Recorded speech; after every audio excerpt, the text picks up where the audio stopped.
Today, I'm gonna show you a few basic maintenance tips. We're going to change the blade on a Serger or an Overlock machine.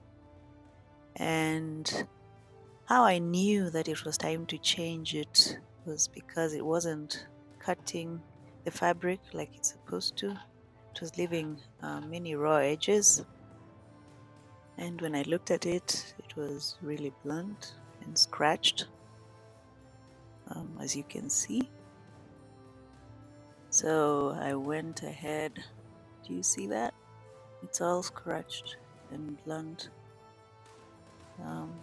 Unfortunately, I couldn't find that exact size, but I went for another one that will work. It's a little shorter, but it's gonna fit because if you put them together, see,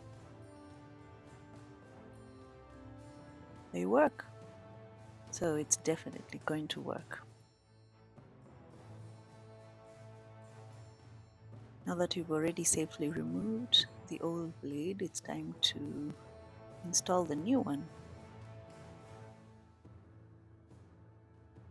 Make sure the long part of the blade faces the inward side.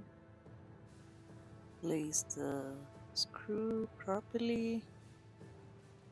I like to first fasten it with my hand before using a screwdriver, making sure that it's in place.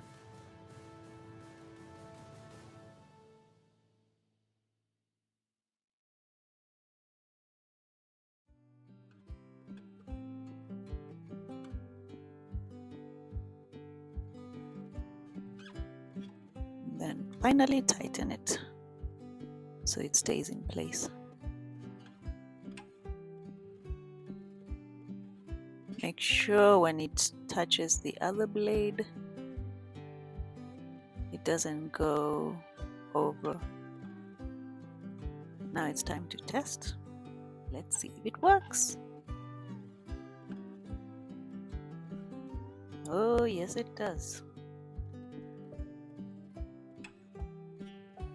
See? A straight cut. But it is skipping stitches, so I'm guessing it needs a new needle or something is wrong with the needle bar. Well, we'll fix that next time. Thanks for watching. Bye.